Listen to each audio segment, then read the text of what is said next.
Hello everybody, I am back with Shay and John to have a look at what they've been working on for the new Team Yankee Nordic Forces. So, shiny new book. Shiny new book. Allows you to build 4 different nations lists, all the Scandinavians, with the exception of the people who are out on islands far away.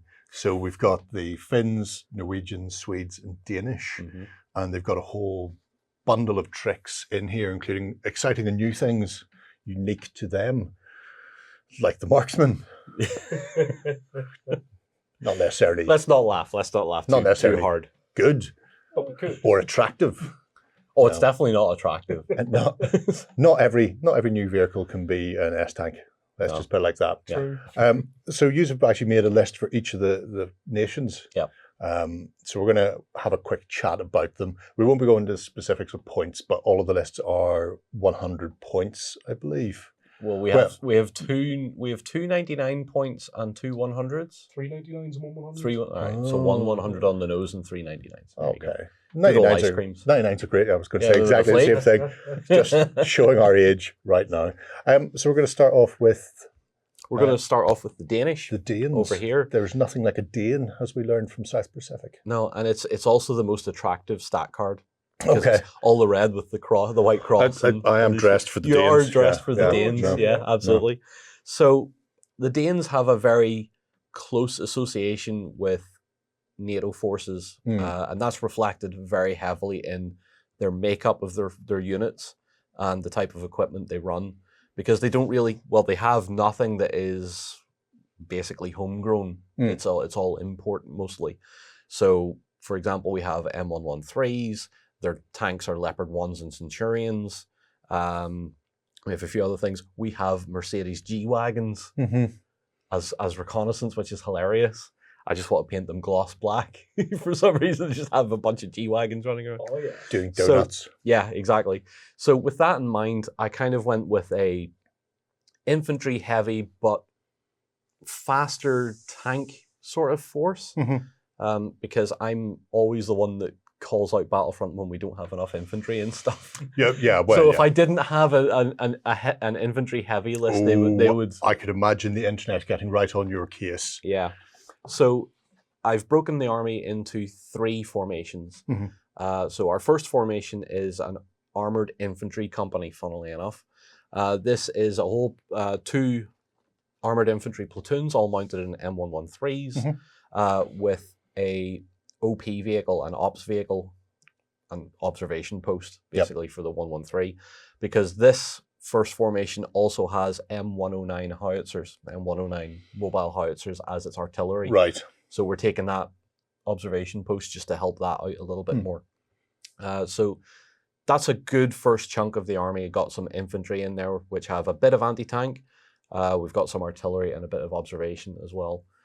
What sort of size is the infantry? Because I know sometimes you can take reduced or expanded infantry companies, are they? I have ran them expanded. I've ran full size stuff. So I've got 6 infantry stands and 3 M113s. That's as big as the platoon big as you can get. Yeah.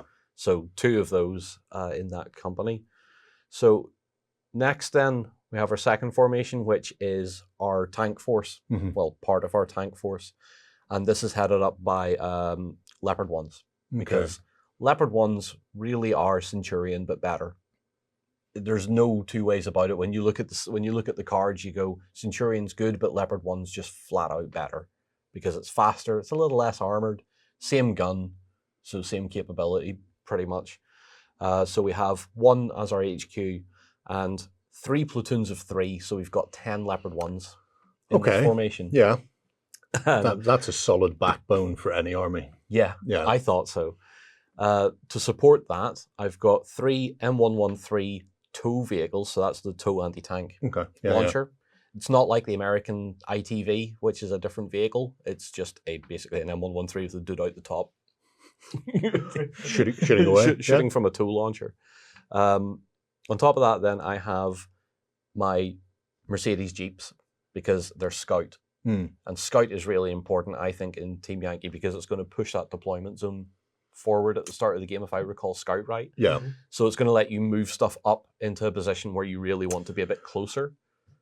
Yeah, you get more advantageous setup, and you can also deny very early on areas that your opponent may want to exploit. So, and it lets you get those leopard ones sort of spread out to where they're going to be a threat, maybe on one flank, or maybe you'll tease your opponent with, maybe I'll encircle you. No, I won't, because the leopard ones are fast enough to do that.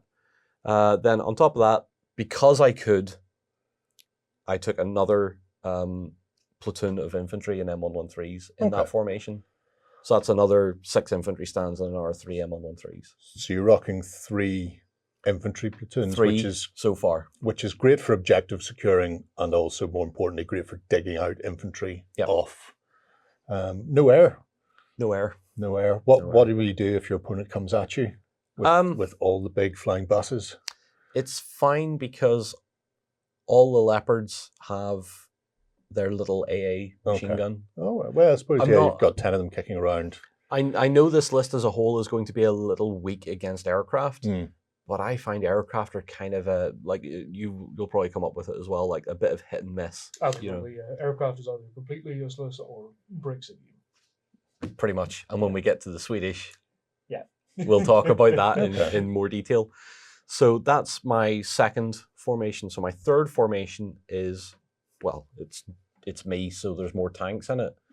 We're not surprised. No, but this time we're heading it up with some Centurions because Centurions really are a slightly more heavily armored Leopard 1, just not as quick.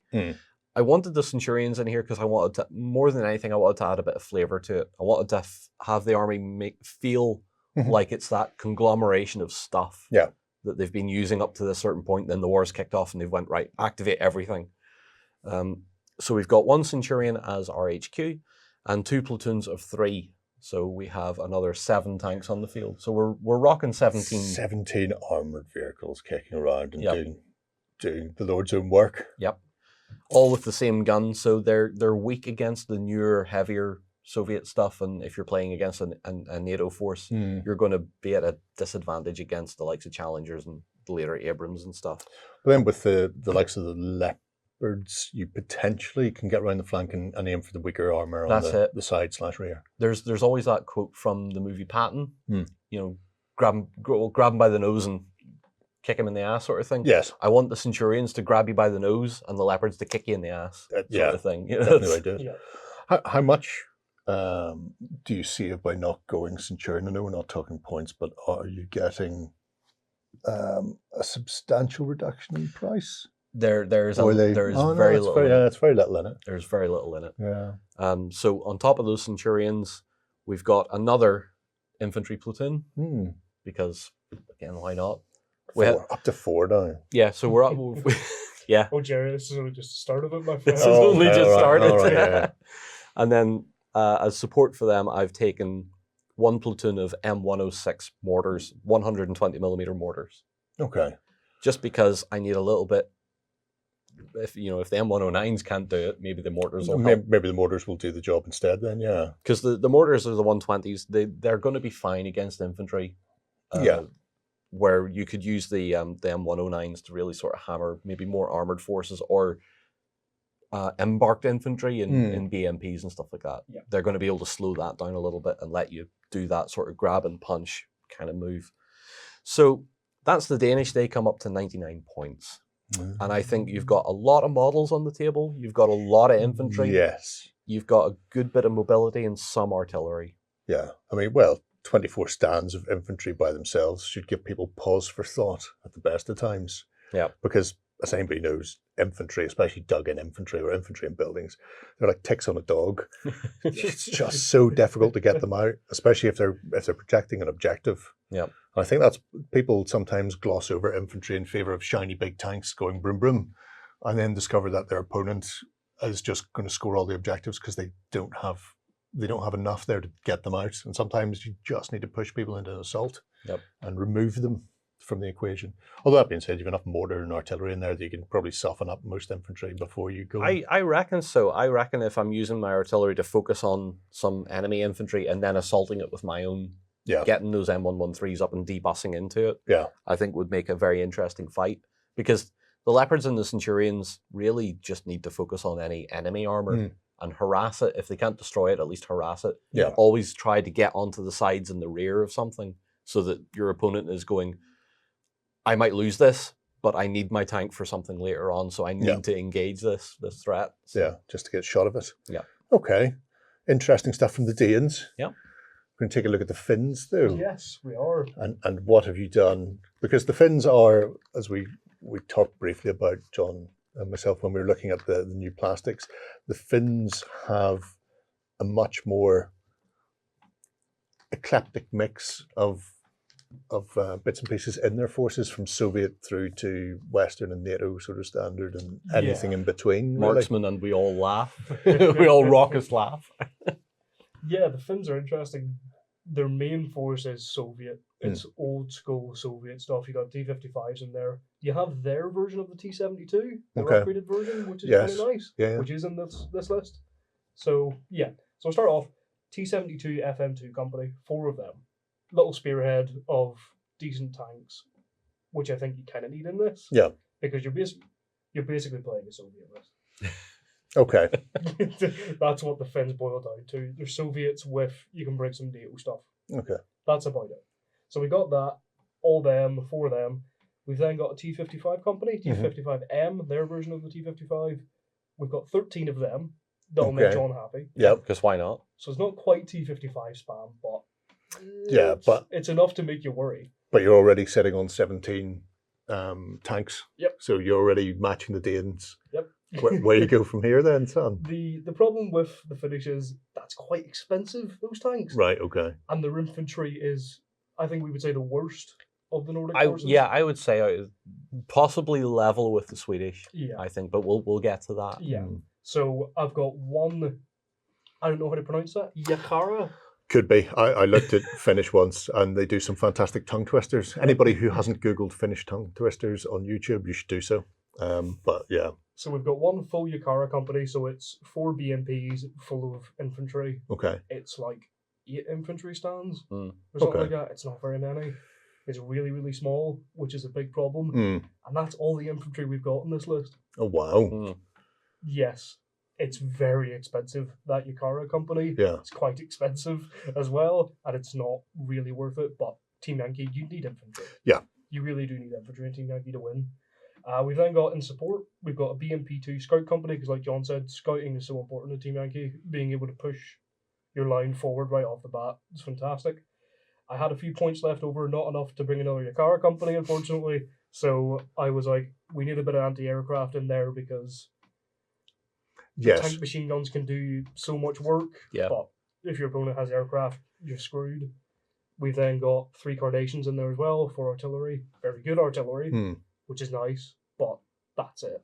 It was 3 marksmen, was your yeah. AA? Yeah, 3 marksmen, yeah. But I mean, as we talked about earlier, the nice thing about the AA is, even if you're not playing against somebody using aircraft, there are solid buckets of dice as anti-infantry, or I suppose light vehicles as well. Yeah.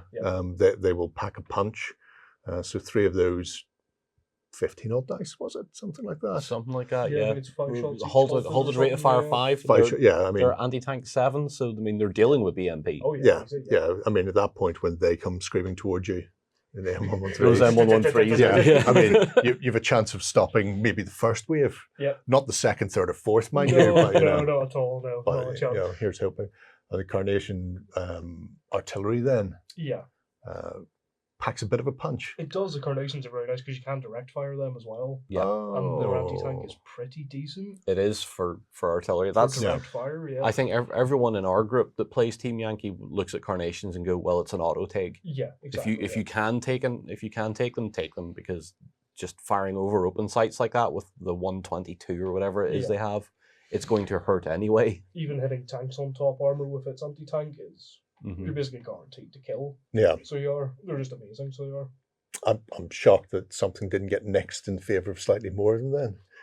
Go for the big template of death on top of people. Boom. Problem is they're quite expensive. Oh, it's quite a lot of this list. It's quite expensive. It's because Finland have diverted all their funding into building saunas. Oh, is that why? And there's very little left for actual military material after that. It's kind of like the Finnish King of the Hill.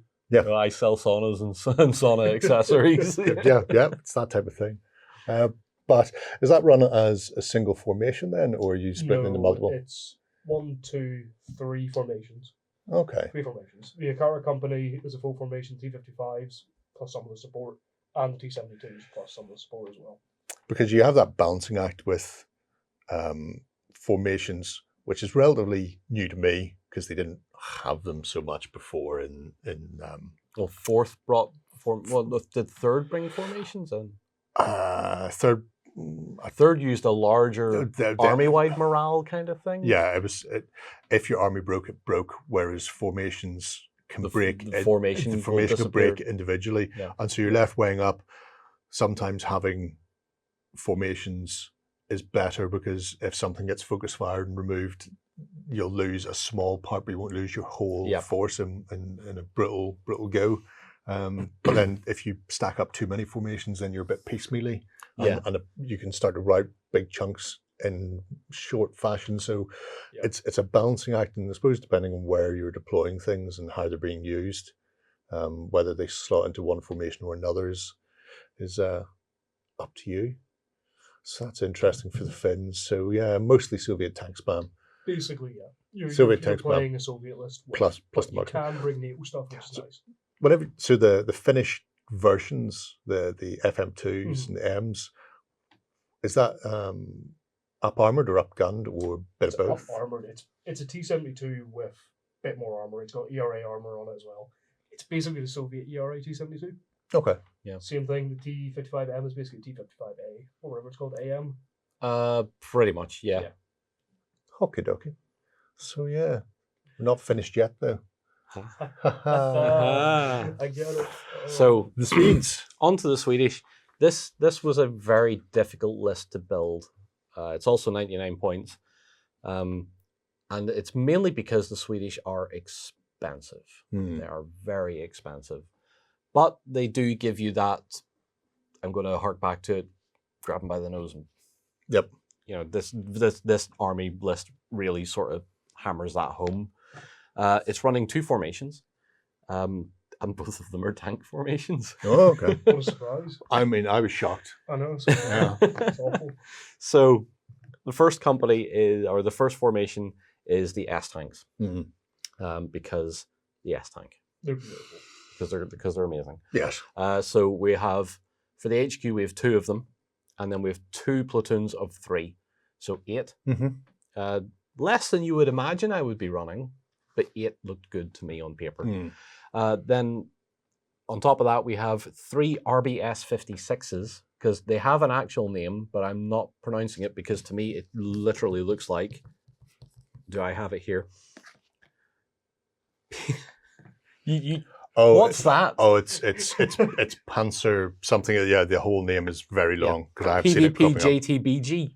Yeah. RBS platoon.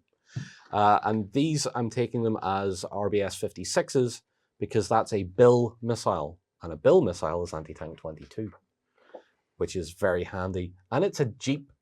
It's a very small, very open top, very no armored Jeep. In fact, it doesn't even count as a vehicle. It is actually just an infantry team. So there's 3 of those in the platoon, and I wanted them just because I want that extra anti-tank punch, as well as they are scout. Again, pushing forward that scout ability. Doubling down scout with 2s on board. Yeah. Yeah. Okay. Well, you're looking at the ITOs, and then the Bill is, the Bill is different. is the Bill different. is slightly better. Okay. It's got guided. Yes. Yeah. Guided heat, anti-tank 22. Yeah. So that's I can scout forward, and if you've put something where you shouldn't have, I will punish you for it. So hopefully. It also has the added benefit, because you're limited in direction of fire with the S-tanks, you're only firing forward. It prevents, or at least makes your opponent pause for thought if they're attempting to outflank. If there's a set of them sitting on a flank somewhere, you're less likely to want to try and drive past them to get to the S-tanks' weaker armor, or in many cases, actually just find the S-tanks if they're just hiding behind hills. So yeah. Yeah, because as we discussed, you can put these things into forests and just go, it's 6s to hit me. Yeah. Good luck. Good luck. Good luck, skipper. Yeah, very much so. So still on our first formation then, after the RBS 56s, I keep saying Royal Bank of Scotland in my head every time I say Yes. it. We then have band cannon, which is my artillery, and the band cannon, sorry, I should say band cannon because I'll get told off for pronunciations. don't worry. I'll get told off anyway. Yes. Is frigging hilarious because it's one of the handsomest, it's a word, right? Handsomest. Yes, very much so. Handsomest artillery vehicles in the game because it's just so British. Oh, that's lovely. It looks great. It's a 15.5 centimeter gun, which is 155 of the finest millimeters. yes, It's a lovely number. I Yeah. love it. Yeah. it is. It's got firepower of 2+, which is even better. So when you're rolling against vehicles, like it's just it's nearly auto killing stuff. Range is 104 inches, so it doesn't even need to be on your table. That's always good. It's like on the a old table beside you. It's like the old basilisk where Yes. it's like you shouldn't even have that on the table. No. It can outrange the entire gaming hall. No, well, that was true. I think it had a 20-foot range. Yeah. The basilisk did at one stage. It did. So you would put it in another room. What's great about this as well is it does what the Carnation does. It has a nice direct fire as well. And its direct fire is 32-inch range, anti-tank 18. In fact, now here's weird because it says firepower 1+. Yep. I imagine they should, because on some we've seen they've just wrote auto. Yeah. Yeah. That's what it usually is. Just auto. They used to have 1+ in Flames, which Yeah. I'm more familiar with, and so it would just be essentially an auto, unless something threw you a curveball. But Yeah. I don't think it is. I think it's more or less that is just going to be an auto kill if it hits. Yep. It does get you to roll the dice just to know your opponent. True, yeah. Will I? Oh, I did. Will I Yeah. roll a 1? Will I roll a 0 on a Yep. D6? It's just constantly spinning on one corner, So- never sitting down. Gerry would find a way. Yeah, don't worry about it. So after the band cannons, we are on to the Viggen. And the Oh, Viggen okay. is a strike aircraft built by Saab. It's mine and John's new favourite aircraft. I Yes. think. It is definitely our favorite aircraft. Now, it is a strike aircraft, so you have to roll for it every turn. It has to be a 4 up every turn for it to turn up. You can have up to 4 of them in the group. Okay. I've only taken 2, just to save on points a little bit. I probably should actually just take 4 at some point now. Reconsider that later. So it's anti-helicopter, brutal, fires heat, guided. One shot, which is a 135mm rocket launcher, can only fire once per game. That really doesn't matter because that is not the weapon you're going to be firing with this thing. Mm. You're going to be firing the Maverick because the Maverick is practically auto-penetrating anything in the game. It Even is. on the front. It is an Danger zone. yeah. It is an anti-tank of 27. Oh my lord.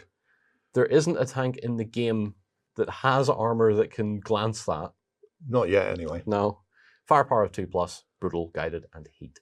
So it really feels like it should be an auto take for Swedish forces or any force that can take a Viggen as support. Yeah. And I would probably, genuinely, I might change this up a little bit later on after I've seen it a bit more and put 4 of them in. My only problem would be the point sink. Yeah. Because I'd put 4 in and would never roll that 4 up, so I would never see them. Yep. Never see them coming. That is the one downfall of the Viggins, I think, is the strike aircraft. You've got to work on the principle that you're only going to see it for half the game. Yeah. Yeah. And if you get it more than that, fantastic. Less than that, that's disappointing. But if you expect it to show up for 3 out of your 6 turns, you know. It can still do some work so Yeah. long as it isn't shot down. Yeah. That's all right. Nobody's bringing marksmen. That's Don't look. So that's my first formation. The second formation is, well, more tanks. Right. Centurions this time, because I mean, there's the 2 models I want the most, guys. You cannot judge me negatively on just saying S-Tanks and Centurions are the way forward with this book. That is my opinion, and I'm sticking to it. The next army list, notwithstanding. So the HQ has 2 Centurions, and we have 2 platoons of 3. And then as their extra little thing, we have another 3 RBS 56s. Okay. Again, as they really do feel like more of a flank support kind of thing, or because of that scout. They get to scout up and then they can come back as flank support if you're being pressed. Interesting. You brought the air this time, but have decided not to go infantry. Yeah. Which means you're going to have to play relatively aggressively, I would imagine, Either- because you can't really sit back and let people take objectives and the like off you. No, but you can cover objectives very well, That's true. I think. Kill them before they actually get there in Yeah. the first place. Yeah, this army list, if you guys remember Oil War, where you got the Israelis, this feels like the Israelis. It fights like the Israelis. It gun lines and it stops you. It basically forms a wall and says, Hold you there, and then the vegan appear and then strafe the ever-living daylights out of whoever happens to be pinned in place. Yeah. Okay, I see where that's going. From a historical standpoint, that feels like how the Swedish were going to do it. Because everything about the army is built to be defensive. Yeah. Because the Vigan's hilarious. The Vigan can land on a road. It's a very short takeoff and landing jet. So it can land on a highway, get rearmed, and then take off again. And it can be as little as a couple of miles back from the front, really, if it wanted to operate that close. And that's what I love about the Swedish. They're just, we're not going to be aggressive. That's the problem. They don't want to be aggressive. Yeah, well, They are a defensive I mean, force. when the nation as a whole operates on a neutral point of view, then you're building for a defensive posture. Yeah. So I suppose their build reflects that to a certain extent as well. Plus the Finnish are in the way anyway. Yeah, that is true. They do have a shared port borders with both the Baltic and North Atlantic, True. or North Sea. So yeah, the Russians can't skip past the sauna capital of the world if they want to. Right, that just leaves Norway. Yes, it does. And I see the smirk on your face, and I've been told that this list is brutal already. So let's break me in gently. How many Right. formations are you bringing for the Norwegians? 3 formations. 3, okay. Same as I think most of our lists. Yeah, most have been Three three, from- bar the Swedish. But that's it's been a 2 there. So Now, unlike the Finnish, their infantry is absolutely stupid. Absolutely broken. Okay. Well, I mean, we say broken. Broken's very relative. It is. But they are broken. Yeah, they're broken.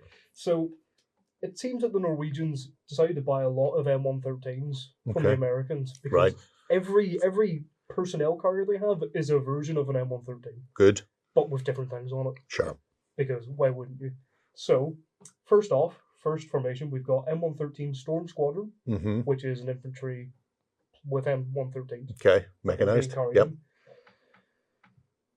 Should I just explain the infantry now? Yes. Yeah, Get just over with? let's just rip that Let's- band-aid off. Okay, right. So, an M113 troop, you get 4 MG3s with M-laws. Don't care about the in-laws. You get 3 Carl Gustav anti-tank teams. You get 2 M113s to carry them in, and 2 NM135s to carry them in, which have like a 2 centimeter gun on top of it. Sure. It's an M113 with a 2 centimeter Yeah, gun. yeah. Little infantry support. Pew, pew. Yeah, and it's actually anti-helicopter as well. Oh, well, there you go. Better again. It's amazing. But wait, there's more. The problem is, whenever you come to the options for the storm troop, Yes. 2 options. Yeah. You can replace the M113s, the 2 you have, with the NM135s, so 2 centimeter guns. It's cheap as, so yes. Oh, okay.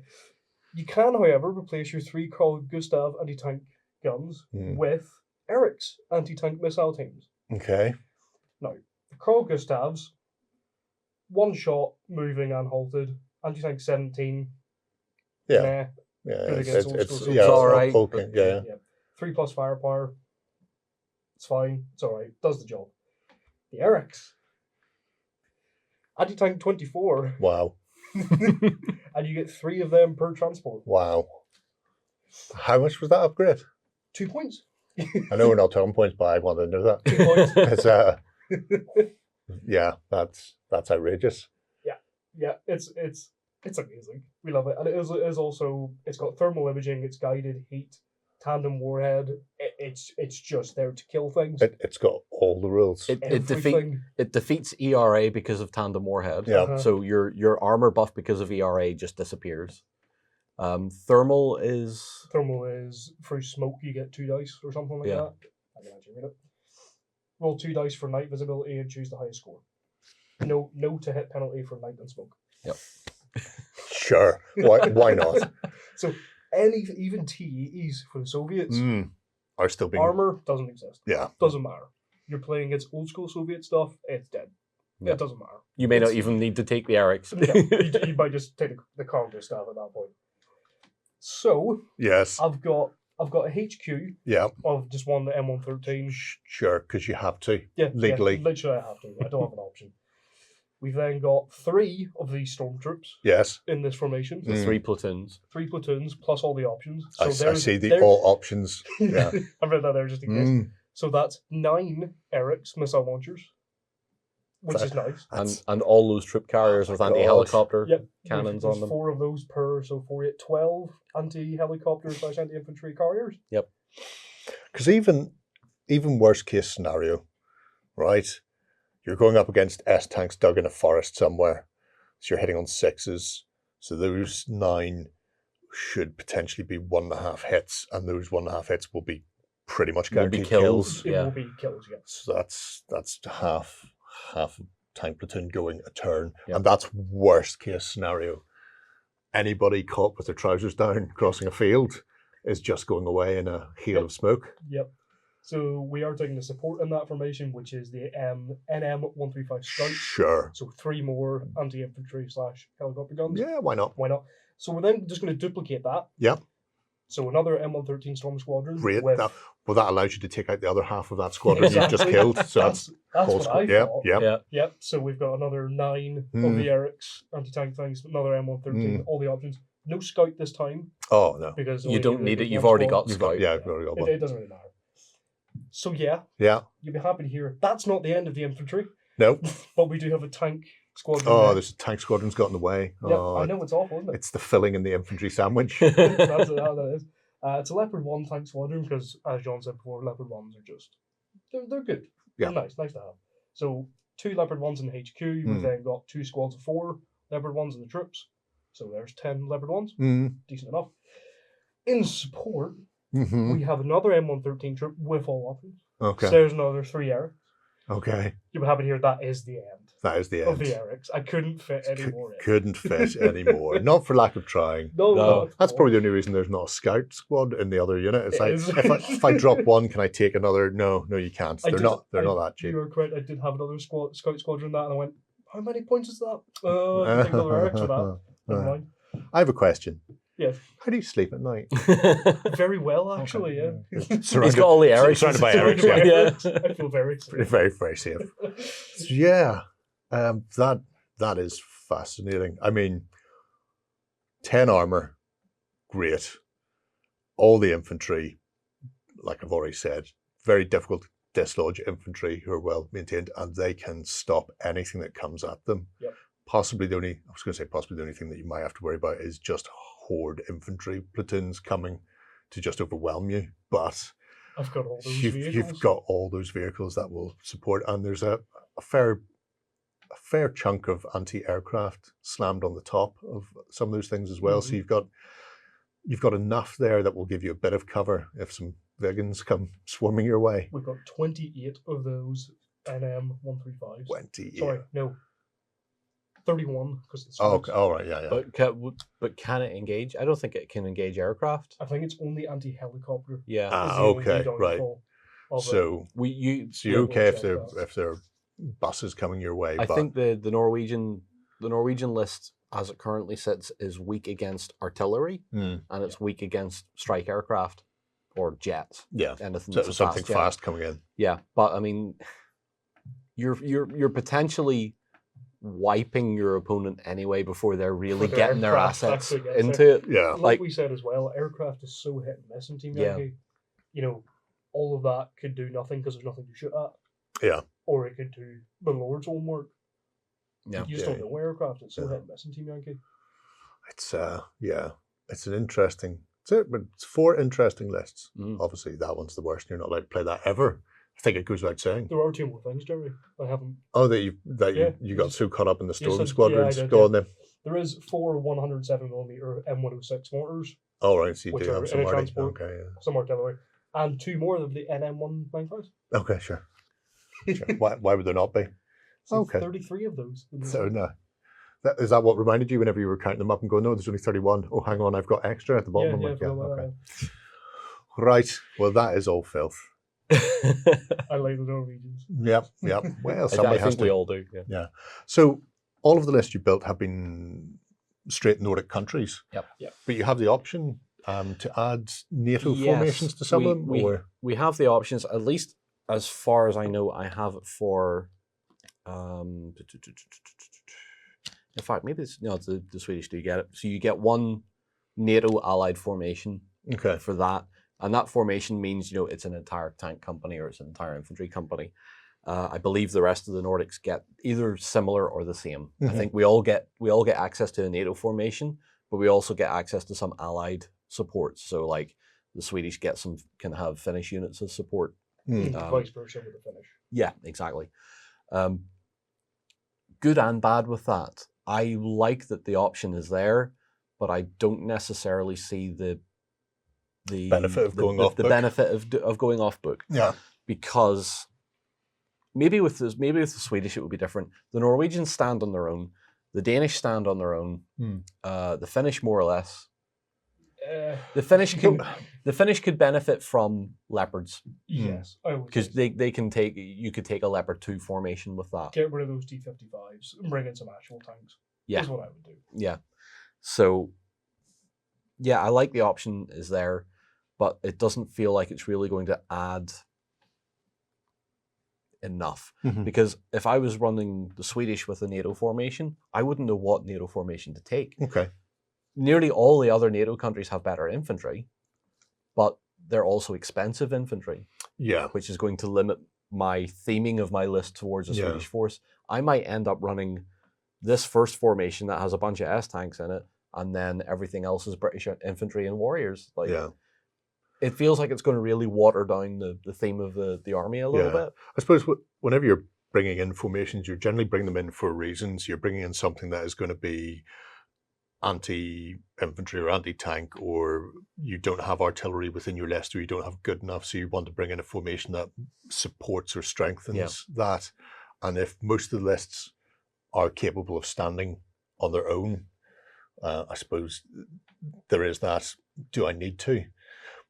Alternatively, you could look at it though, if you're thinking about picking up the Nordic forces and you already have a NATO force sitting at home, you could start small, add some Finns, Swedes, whatever happens to be, to your existing. So you've got your NATO formation and you've got the Swedish or whoever happens to be side by side, and it allows you to bridge the gap then while you're getting the other stuff and painting it up. You're not having to field the whole army overnight type of thing. You can do it that way maybe. I would certainly enjoy a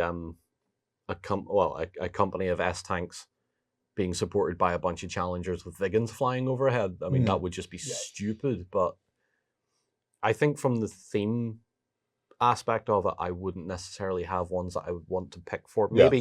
Maybe in particular, the Swedish and the Danish need a bit more dedicated AA, in which case you'd be looking at trying to get Gepards and stuff like that into the mix. Yeah. I know the Swedish can take marksman. See? Go Finland. It's beautiful. I don't want it.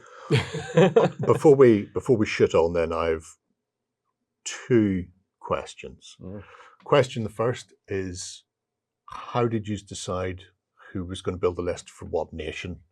Was it purely geographic, or did you just have a flick through the book and think, I can do something with this? I basically said, I'm making the Swedish list, and then after that, we sort of just divvied them up. Because we hadn't opened the card packs. Right, so you didn't know what was in them. We were judging the card packs based on what the front of the card pack looked like. Oh, okay. So we were like, oh, the Swedish, brilliant, I'm having that. Right, we'll just divvy these other ones out. I saw the Finnish and win. If they get Soviet stuff, I play Soviets. You'll understand better, yeah. Okay, so... And then the Norwegians just turned out to be just a little bit they were the last card pack we opened. Yeah. And as soon as he read the infantry card, he went, oh my God, come here. It was like, what? Oh my God. Okay, so it was relatively arbitrary then as to how you built the lists. So now, having built the lists, what nation would you want to play? Norwegians. So straight off the bat, no hesitation. Norwegians. Doesn't matter about S-tanks or anything else. Nope. Doesn't matter about the Finns, marksmen. Nope. No. Don't care. Definitely Norwegians, 100%. Yep. And it has to be that infantry. Yep, that's a one. Filth list. This one. Grand. Yep. What about yourself then, John? I'm actually going to say I'm tempted by either the Danish or the Swedish.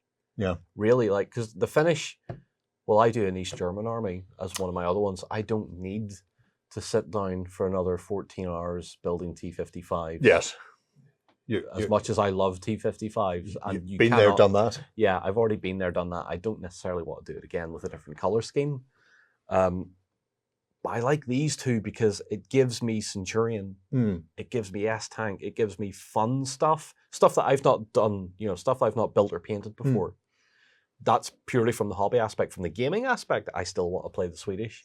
I want to see how a niche army like that could face off against any of that ridiculousness. Any of that filth, yeah. I know it would be a very uneven fight, but I'd like to see if there's a way to make the Swedish work against something like that. Yeah.